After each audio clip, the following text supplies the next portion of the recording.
Ik ben Thomas, mechanicien, en mijn vriendin en ik proberen al een tijdje ecologischer om te gaan met onze voeding. Als we bijvoorbeeld op restaurant gaan, dan zoeken wij heel vaak bewust de lokale en de biologische aanpak. Voor ons heeft dat een hele grote invloed op die hele culinaire ervaring. Niet alleen krijg je daardoor veel meer smaakvolle producten voorgeschoteld, maar je voelt ook echt dat er achter die gerechten een heel verhaal van bij ons schuil gaat. Dat er echt over nagedacht is geweest. En dat maakt het op een of andere manier ook wel interessanter, vind ik. We hebben bijvoorbeeld al gemerkt dat die restaurantbezoeken achteraf effectief een grote invloed hebben op onze manier van koken en op onze eetgewoontes. We zijn verzot op eten en drinken. En dat heeft zo zijn voordelen. Brouwen is ons vakmanschap. En koken doen we als de beste. Wat het nog mooier maakt, onze Bourgondische tafelcultuur blijkt mensen te verbinden. De toekomst van onze gastronomie, net zoals ons reizen, ligt in het regeneratief gedachtegoed. Zo leert het collectief Soilmates ons. En dus laten we ons inspireren door Caroline Baerte, Alexandra Swende, Nicolas de Kloet en Dries de Lamote. Noem ze gerust voor even onze culinaire gidsen binnen Reizen naar Morgen. In 2015 heb ik een eerste rapport gelezen van de Verenigde Naties waarin werd aangetoond dat de conditie van de aarde op dit moment wereldwijd eigenlijk niet zo goed is. En ik was toch wel aangegrepen door de conclusie van dat rapport waarin ze zeiden als we zo verder gaan met onze conventionele landbouw, industriële landbouw, ontbossingen enzovoort, ja, dan blijven er nog maar 60 oogsten over. 60 oogsten, dat is niets. En het is eigenlijk vanuit dat bewustzijn dat ik wou gaan handelen. En dat dan Soilmates ontstaan is. In 2016 stampten Caroline Baerte en Alexandra Swende samen met de chef van Hummus en Hortense Nicolas de Kloet en landbouwer Dries de Lanote en enkele andere partners het netwerk Soilmates uit de grond. Op die manier wilden ze hun boodschap kracht bijzetten en de meerwaarde die er door de kruisbestuiving was ontstaan ook aan anderen vertellen. Soulmates, eerst en vooral, is echt bewustzijn creëren rond de levende aarde. Dat echt noodzakelijk is voor onze overleving. De aarde kan niet spreken, maar we willen haar een stem geven via verschillende mensen, zoals chefs en boeren en kunstenaars en academici, om haar terug te laten spreken. Ik denk dat Reizen naar Morgen totaal in connectie is met onze gedachten. Voor ons als entrepreneurs, ondernemers en activisten is dat heel belangrijk natuurlijk. Dat wij begrepen worden in wat we willen doen door Toerisme Vlaanderen natuurlijk. En dat is ook zo. Nicolas de Kloet is de echtgenoot van Caroline Baerte en tevens chef en mede-eigenaar van Hummus en Hortense. Het sterrenrestaurant kreeg onlangs een groene Michelinster. Niet verwonderlijk, want het draait er om een duurzame botanische keuken met enkel lokale ingrediënten van Vlaamse bodem. De korte keten en het circulair proces staan er centraal. En dus zakken mensen van over de hele wereld speciaal af om er te dineren. Wij gaan echt kijken om eigenlijk een soort landbouw te gaan promoten die weinig of geen impact heeft op de grond en die eigenlijk de grond als een soort van bondgenoot gaat gebruiken. Wat eigenlijk wij gaan doen is kijken van oké, maar we zijn in welk seizoen? Wat kan de grond ons bieden? Wat hebben wij hier bij ons dichtbij? Dus waarmee gaan wij werken? Waarmee gaan wij ons menu creëren? En daar gaan we dan mee aan de slag.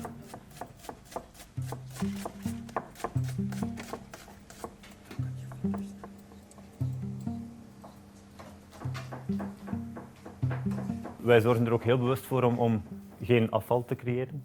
Dus we gaan eigenlijk altijd de delen van het ingrediënt die niet in het bord gebruikt worden, gaan gebruiken voor een cocktail, om daar infusies mee te maken en die eigenlijk de basis worden van de drank die geserveerd wordt bij het gerecht. En de delen die dan echt niet meer bruikbaar zijn of heel moeilijk, dan gaat die terug naar de compost. Het is echt heel circulair, wat wij echt willen brengen.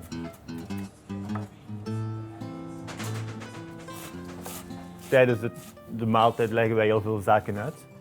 En als wij merken dat mensen daar een interesse in hebben of zo graag iets meer over horen of weten, dan merkte dat je wel zo iets losweekt bij mensen. En dat mensen zo blijven komen en zeggen van amai, die kwaliteit van de groenten. Ik kende dat niet meer, ik was dat vergeten dat dat kon. Maar ik ben er heel erg van overtuigd dat die duurzame aanpak iets is dat appelleert op heel veel mensen. En dat je eigenlijk een heel goed draaiende zaak hebben door bewust duurzaam te gaan werken, regeneratief, circulair.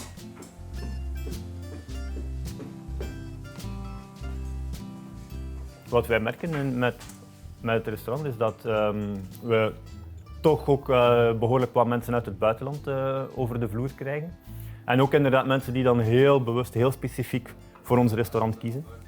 Toeristen kiezen ook heel bewust om tot bij ons te komen. Omdat wat wij doen staat hier. Hè? En kunnen wij alleen hier brengen. En daardoor zijn wij zeer uniek. Wij werken heel graag samen en heel bewust. Ook samen met lokale, kleine ondernemers. Enerzijds, oké, we willen kwaliteit. Maar anderzijds vinden we het ook heel belangrijk om onze lokale producenten te gaan ondersteunen. En wij hopen dat wij daar ook inderdaad mensen bij ons kunnen tonen van ja, maar wij hebben fantastische dingen in Vlaanderen en go for it. Een van die lokale producenten is de bioboerderij Le Monde des Mille Couleurs in Yper. Dries de Lamote doet aan regeneratieve landbouw, ook wel wild farming genoemd. En als boer is hij natuurlijk ook letterlijk een plekhouder. Wij werken eigenlijk heel bewust samen met Dries van Le Monde des Mille Couleurs. Ook vanwege zijn regeneratieve aanpak. De kwaliteit van zijn producten, die daar eigenlijk wel voor een groot stuk uit volgt. Enerzijds zo interessant, anderzijds zorgt dat voor zo'n schitterende kwaliteit dat dat gewoon zin doet krijgen. Dat zijn gewoon smaakbommen. En dat wil je gewoon als chef. Toen de boerderij opstartte, of is bijna 12 jaar geleden, heb ik Nicolas leren kennen.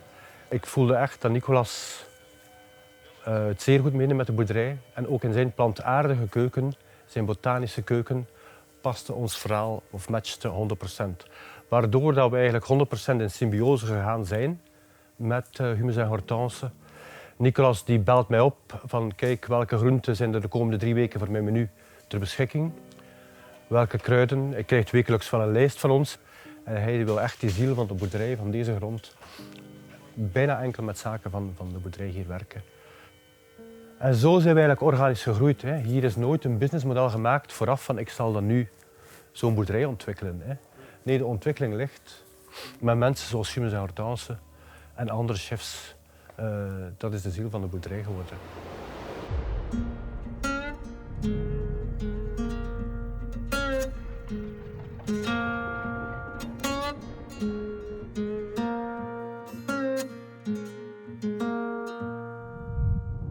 Grond is in landbouw, en zeker in de regeneratieve landbouw, maar ook voor elk levend wezen is dat een basis. Het is niet enkel een substraat om zaken te kweken. Nee, daar zit massaal veel leven in. Als je die grond nog ziet en nog voelt en respecteert, dan zie je hoe belangrijk dat ze eigenlijk is. Dat leven is voor onze voeding en voor onszelf. Als een mens wil aarden, dan heb je die grond nodig. Je ziet dat de modale Vlaming gemiddeld misschien nog maar 50 of als ze positief zijn 80 eetbare planten kent vanuit zijn eigen biotoop, Vlaanderen. Terwijl dat we instinctief vanuit ons buik allemaal weten dat er duizenden eetbare planten zijn. Dus wij gaan echt terug naar die duizenden op zoek, vandaar ook de naam Monde des Mille Couleurs.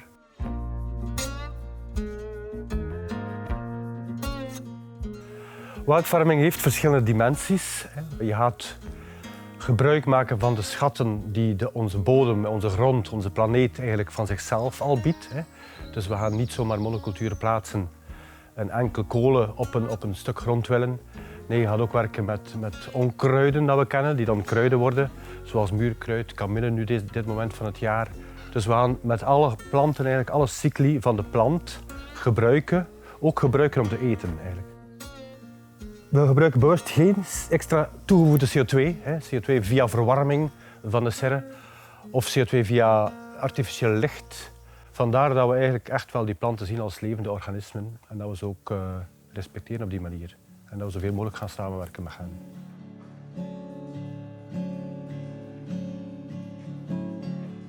Ik heb er al bezoeken gehad van alle delen van de wereld. Hè.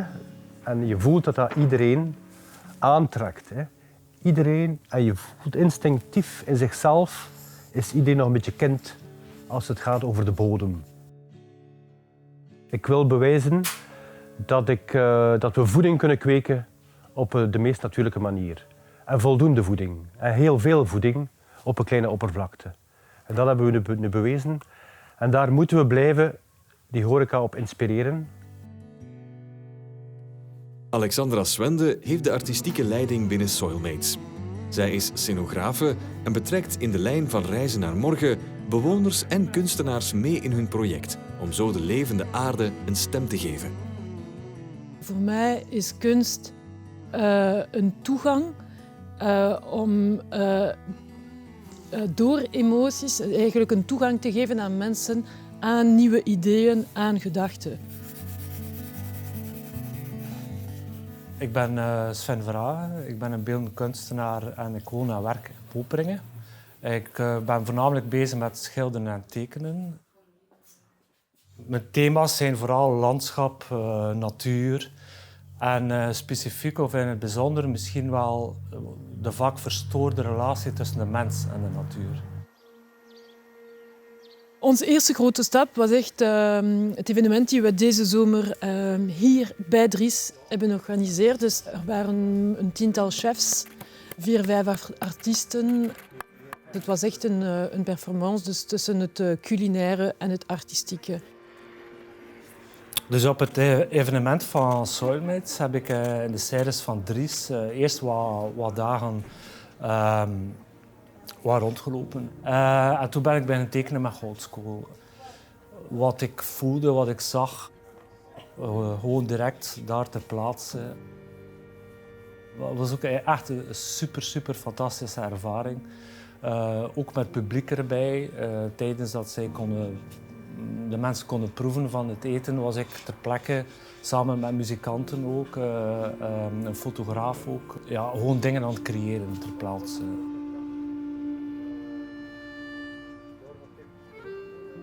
Ik voel ondertussen ook dat netwerk, wat dat het uitdijnen is, dat we eigenlijk op ons beurt ook wat begeesterd zijn en beïnvloed door de Seyres van Dries bijvoorbeeld.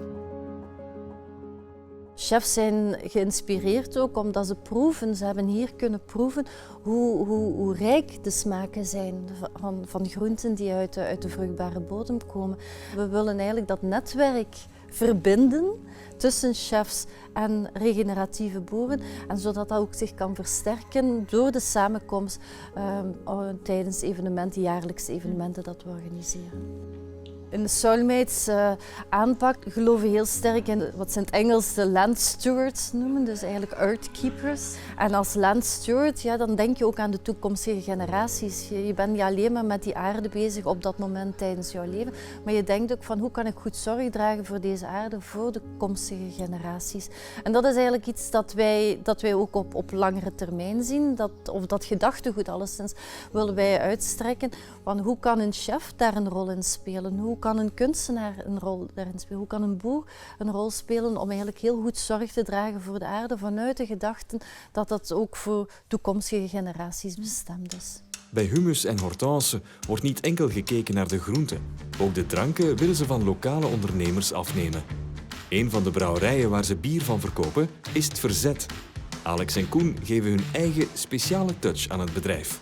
Ik ben Koen van Brouwerij Het Verzet. We zijn hier in Anzehem, in onze brouwerij. De naam zegt het ook al een beetje. Wij wouden ons eigenlijk een beetje afzetten tegen de vervlakking van de biercultuur. We vonden dat er heel veel hetzelfde gemaakt werd.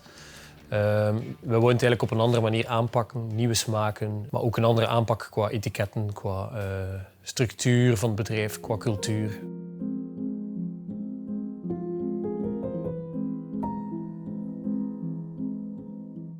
We experimenteren heel graag en we kunnen moeilijk afscheid nemen van dingen die we gemaakt hebben. Dus dat impliceert dat we dus heel veel bier in ons gamma hebben. We maken bijvoorbeeld een gemberbier. Dat is niet iets dat je alle dagen ziet. Kamaratski Balsamico is een zwart bier van 12,5% die naar balsamico azijn smaakt. Ook Lief is een oud bruin waar we eikenbladeren aan toevoegen die we zelf plukken. We zijn een brouwerij die heel hard focust op België. We maken bijvoorbeeld een oud bruin, wat al een typisch streekproduct is voor Zuidwest-Vlaanderen. We voegen daar ook fruit aan toe. We hebben frambozen uit Ternat, aardbeien uit Zulte, krieken uit Veurne. Dat proberen we toch altijd wel te doen, rechtstreeks met de boer zelf te communiceren en te kopen eigenlijk. We vinden het ook heel leuk om de passie te zien waarmee dat iemand een product maakt. En wij geloven ook dat je dat kan smaken in het eindproduct.